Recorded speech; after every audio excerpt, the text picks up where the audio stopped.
Vamos para o terceiro bloco.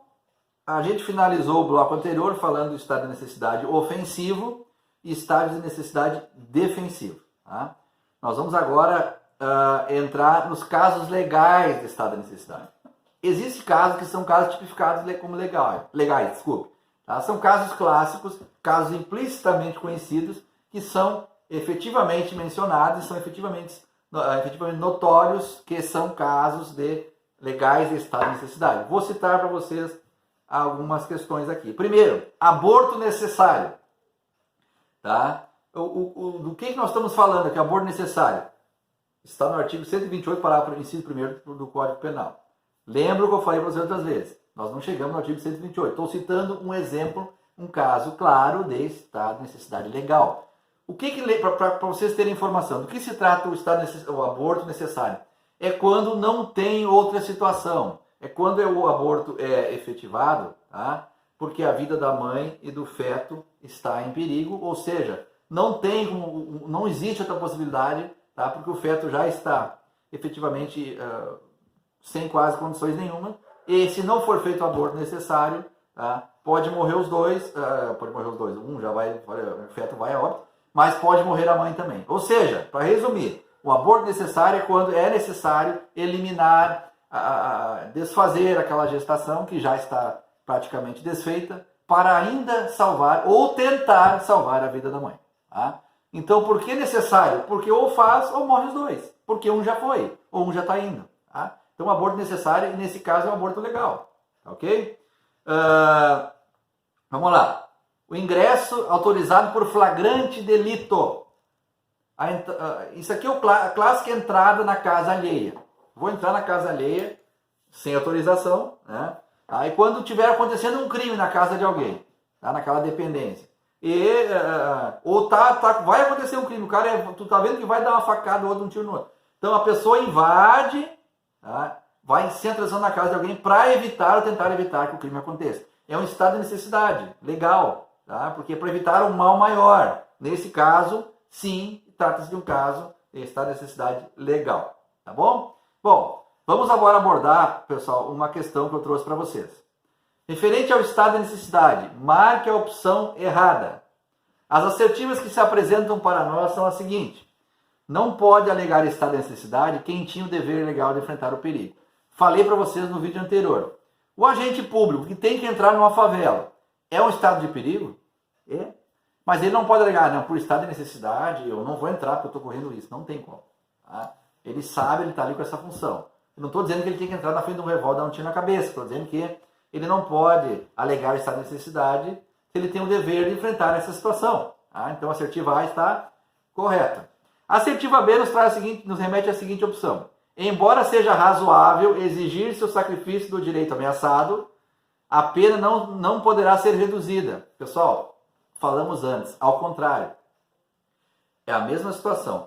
Embora se permita entender, tá, que seria razoável a exigência do sacrifício ameaçado, a pena pode ser reduzida sim. Falei para vocês antes, e a pena pode ser reduzida de 1 a 2/3. Tá? Isso está no respectivo artigo. Então a assertiva errada é a assertiva B, mas vamos ver a C e a D também. A C, trata-se de um caso legal de estado de necessidade, o aborto necessário. Falei há pouco para vocês. Aborto necessário trata-se sim de um caso de estado de necessidade legal, porque nesse caso tem que se fazer a opção e se faz a opção pela vida da mãe. Tá? Assertiva D, não pode alegar estado de necessidade quem, em razão da função ou ofício, tem o dever legal de enfrentar o perigo. É mais ou menos o que diz a assertiva A, só com outras palavras. Tá? Quem tem o dever de enfrentar o perigo tem que enfrentá-lo. Tá? Então, nesse caso, até eu acho que está bem parecida a A e a D, mas tudo bem. Questão de concurso eu não vou questionar. Então, pessoal, quem tem o dever de enfrentar o perigo tem que fazê-lo. Tá? Não pode alegar que por estar em necessidade eu não vou cumprir essa tarefa. Não pode. Tá? Então, a assertiva a ser marcada como assertiva errada nessa questão concursal é a assertiva B. Tá, pessoal? Pessoal, eu tenho aqui mais uma opção para vocês de questões, mas eu vou avançar para o artigo seguinte, tá? Para a gente poder também fazer algum comentário sobre os assuntos posteriores. Tá? Bom, o artigo seguinte é o artigo 25. ele traz a narrativa, ele traz o conteúdo sobre a legítima defesa, tão falada, tão comentada. Eu vou tomar um café. Legítima defesa. Pessoal, a legítima defesa é um instituto que, na verdade, é importantíssimo, porque faz com que, ou permite com que as pessoas tenham o direito de tentar preservar o seu bem mais precioso, entre outras coisas, que é a vida. Como eu falei para vocês na primeira aula presencial, tá? E é uma regra do direito. O direito penal, o direito em si, mas o direito penal, ele prima também por buscar impedir e inibir as ações criminosas, as ações delituosas, os crimes. Mas o bem mais precioso que todos nós temos é a vida. Isso é notório para todos vocês. Não existe patrimônio, não existe integridade física. Se não tiver mais a vida, babaus, tá? Vai se preocupar com o quê? Vamos imputar alguém que agrediu o outro se o outro está morto. Não tem agressão. Tá? Então, por que eu estou fazendo esse link com a questão da legítima defesa? Por quê? Porque a legítima defesa é uma excelente ação e permissão institucional dentro da questão normativa penal que faz com que a gente tenha direito de tentar defender a nossa vida, a nossa integridade física, tá? E, por consequência, até algo que possa gerar um prejuízo físico e patrimonial ao mesmo tempo. Tá? No caso, alguém invadiu, vai me agredir, está na minha casa para roubar, vai me agredir, eu reajo, me defendo. Está envolvido mais de uma situação. Mas vamos lá. Então, antes da gente abordar efetivamente o 25, nós temos que lembrar que existe muita discussão, e vocês devem ter visto isso já inúmeras vezes na TV, em vários lugares, sobre essa questão da legítima defesa.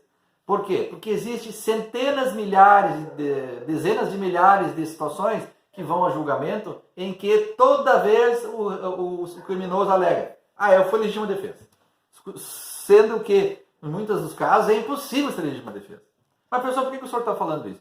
Porque antes de entrar na parte teórica, nós temos que também analisar um pouco do contexto real que está à nossa volta. O que está à nossa volta são casos em que muitas vezes a defesa não tem o que alegar e alega a legítima defesa. Tá? Isso faz com que haja uma banalização do instituto da legítima defesa. Faz com que haja um descrédito do instituto da legítima defesa muitas vezes. É bom que vocês também pensem nisso, para a gente agora entrar de fato no que diz a norma penal sobre esse tema. Tá? Então, o artigo 25 diz o seguinte: legítima defesa. Entende-se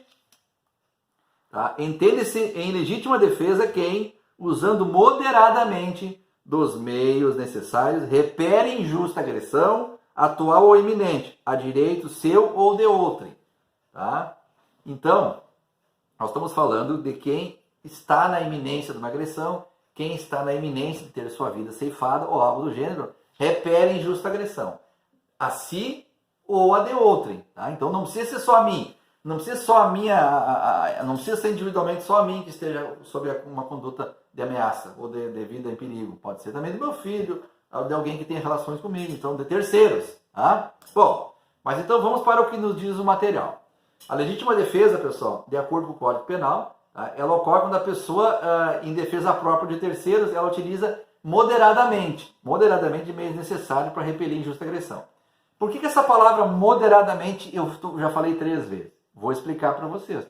Porque existem casos em que se alega legítima defesa de ações que não tem, do moderadamente não tem nenhum O, nenhum M. Vou dar exemplo. O cidadão tem a casa, o cara invade a casa do cidadão, tá? E ele furta uma TV. A pessoa sai do quarto e vê ele fugindo. Vai atrás dele até lá na esquina, na outra quadra, e descarrega 5 tiros nele. Pessoal, pergunto a vocês, aonde nós poderíamos tentar aplicar a tese da legítima defesa num caso como esse? Mas ele teve a casa invadida. Beleza, teve, realmente isso é ruim. Mas ele estava no quarto. Em nenhum momento a vida dele foi colocada em risco. Em nenhum momento alguém da família estava sob potencial agressão, sob potencial ação lesiva. Então ele não encaixa, porque se ele tivesse encontrado o ladrão na sala e o ladrão com uma faca, uma arma apontando para ele, ou qualquer terceiro da casa, ele poderia sim desferir atirar, fazer qualquer ação para agir em legítima defesa sua e da sua família. 10. Agora ele vê o cara saindo do portão com um objeto. Ele pega um revólver, corre 1,5 quadra atrás do bandido, descarrega todo o tambor, projéteis do bandido, e mata o bandido, legítima defesa. Não configura legítima defesa. Jamais. Mas então a nossa norma defende bandido? Não, pessoal.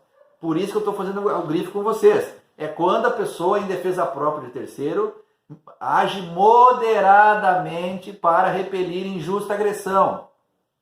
Injusta agressão. E nesse exemplo que eu dei, não existe injusta agressão nenhuma. Existe sim um crime em andamento, existe um crime sendo cometido, mas a pessoa não está em iminência nenhuma de uma injusta agressão. Tá? Diferente do caso que eu vou citar logo ali adiante para vocês. Tá? Vamos pegar outro caso. Vamos pegar aqui o caso, o contraponto a esse que eu falei. Esse mesmo caso do cidadão que invade a casa. Ele invadiu a casa, está lá na sala, aí eu saio do quarto e encontro ele. Ele está com a minha sobrinha sob seu domínio, com a faca no pescoço. Tá? E o que acontece? Ele, no momento de distração, eu estava armado e acerto um tiro na cabeça dele.